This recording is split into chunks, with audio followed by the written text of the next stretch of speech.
Hello students, how are you all? I welcome you all on Suraj Education Group, and in our video we will learn about chapter number 5, that is accounting standards and international financial reporting standards. So let me explain you what are accounting standards. Accounting standards are the uniform rules and practices. These are the uniform rules and practices for preparing the financial statements. ये कुछ rules and practices होते हैं जो हम financial statement को prepare करने में use में आते हैं, and these are issued from time to time. और कौन इसे इशू करते हैं? By the professionals. Time to time issue करते हैं. अकाउंट्स, कॉमर्स और साइंस में यही डिफरेंस होता है that accounting rules are subject to change depending upon the time period. Time period के हिसाब से there are certain changes and amendments in the system which every one has to follow. So let us begin again.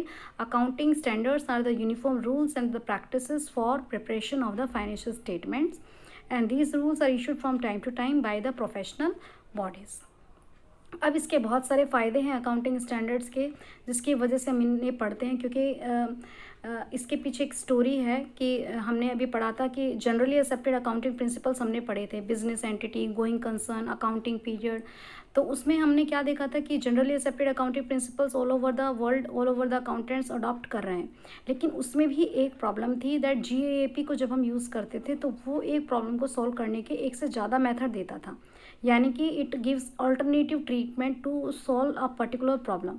लेकिन अगर एक particular problem को solve करने के लिए 2 ऑप्शंस दिए जाएंगे तो इट मेक्स अकाउंटेंट कंफ्यूज हो जाएगा.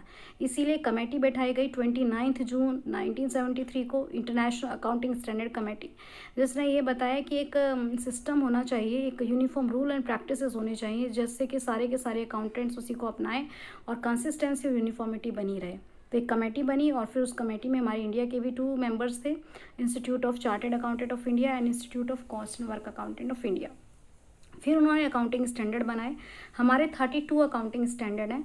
उसके बाद में हमारे INDAS इंडियन अकाउंटिंग स्टैंडर्ड बने, और उसके बाद में IFRS बने. IFRS क्या होता है? International financial reporting standards.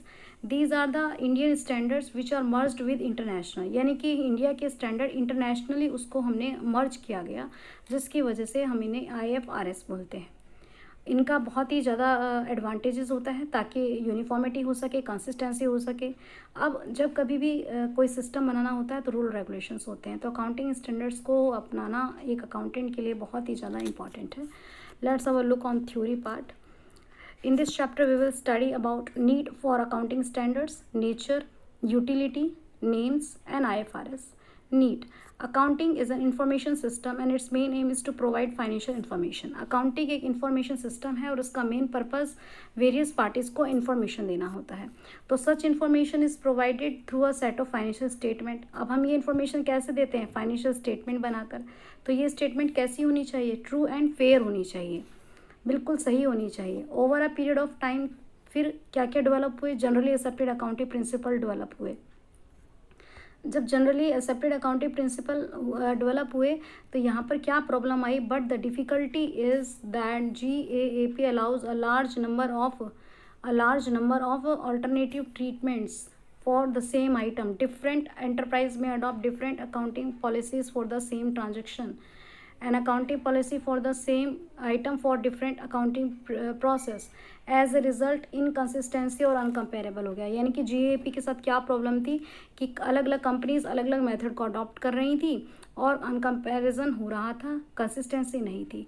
Hence there was an urgent need to harmonise and standardise. इसीलिए एक अर्जेंट नीड महसूस हुई कि इन पॉलिसीज़ को स्टैंडर्डाइज किया जाए.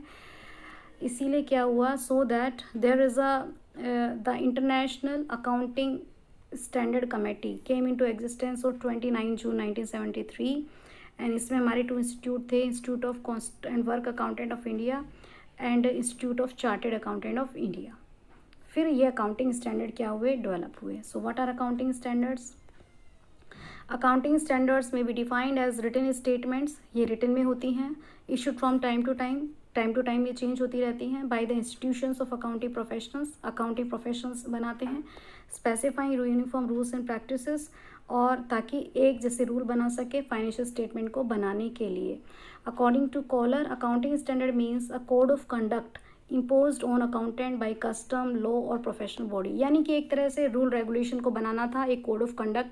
कोड ऑफ कंडक्ट को बनाने का मतलब है कि सभी लोग एक रूल रेगुलेशन, कायदे कानून में होकर ही काम करें। देन आपका आता है इसके अंदर नेचर। अकाउंटिंग स्टैंडर्ड की नेचर क्या है? These are the norms. Norms हैं, ये सिद्धांत है, इनको हमें ये डायरेक्ट करते हैं कि किस तरह से स्टेटमेंट बनाना है, ठीक है, वरना सभी लोग अपनी अपनी मर्जी से बनाते।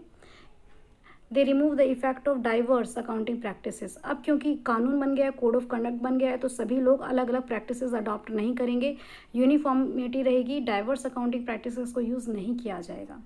They give a preferred accounting treatment. GEAP जहाँ ये बोलता था कि एक प्रॉब्लम के दो सॉल्यूशन है, ये क्या बोलता है? एक ही पर्टिकुलर सॉल्यूशन बताता है।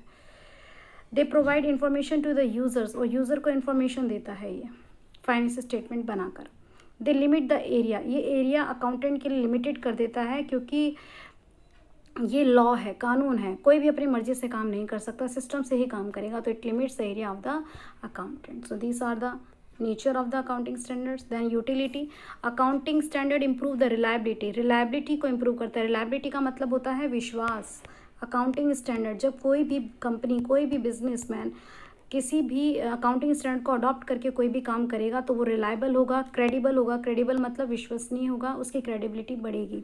There are numerous parties which are interested in the accounting information of an enterprise. बहुत सारी पार्टीज होती हैं जो अकाउंटिंग इन्फॉर्मेशन में इंटरेस्टेड होती हैं। इन्वेस्टर्स, मैनेजर, हमने चैप्टर 1 में पढ़े थे, पार्टीज, यूजर्स, इंटरनल, एक्सटर्नल। तो जब आप किसी को इन्फॉर्मेशन दे रहे हो तो वो कैसी होनी चाहिए? बिल्कुल ट्रू एंड फेयर। और accounting standard generate, accounting standard होने से क्या होगा? Accounting standard generate confidence among the users. Accounting standards user के मन में कॉन्फिडेंस जगाएगा, और इस तरीके से अकाउंटिंग इन्फॉर्मेशन का विश्वास, क्रेडिबिलिटी बढ़ेगा। देन आपकी नेक्स्ट एडवांटेज आता है अकाउंटिंग स्टैंडर्ड इंश्योर कंसिस्टेंसी। अब क्योंकि अकाउंटिंग स्टैंडर्ड सभी सेम, जितनी भी enterprises, different enterprise adopt the different accounting, तो अब इससे क्या हो जाएगा? कंपैरिजन पॉसिबल हो पाएगा। Accounting standard make the financial statement of different enterprise और of the same enterprise for different accounting period comparable. They bring uniformity, uniformity आ रही है। यूनिफॉर्मिटी आने से क्या होगा? आप कंपैरिजन कर सकते हो।